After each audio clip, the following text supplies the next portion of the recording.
Hello my friends, this awful mess is a Meridian 50A 20-bit CD player.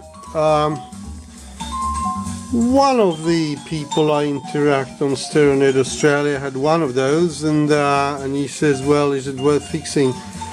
And I said, of course it is, because it has a balanced output and it's a Cirrus logic chip, DAC chip, which is very good. And so he sent it to me, and well, the mechanism was seized up. So I sort of managed to get that going, and it travels now, particularly if this plate is off. But well, it's far from over. The laser has no emission at all, so I have to replace it now, and that's why it's in that strange position, because I can only get to it from the back, and of course I had to take a lot of stuff off to get to that stage.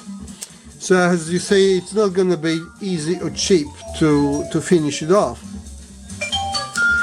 And you know, a lot of English players, you know, like Meridian name, you know, Roxanne, they just don't do the same as French. They just don't do things in a standard way. Even in here for the puck, there is a cover that goes on top of it to mate with that puck over there.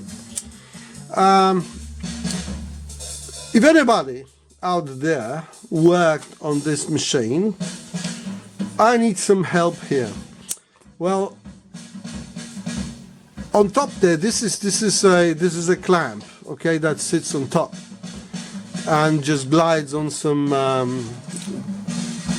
rails like that. It glides up and down.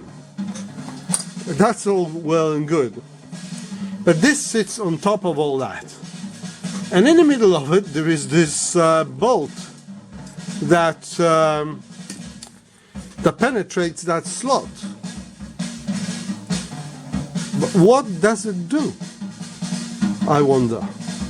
What does it do? If anybody out there has an idea what it does, please let me know. Well, that's all for now. Well, if I have any success with it, I'll let you know. Cheers, and until the next one. Bye-bye.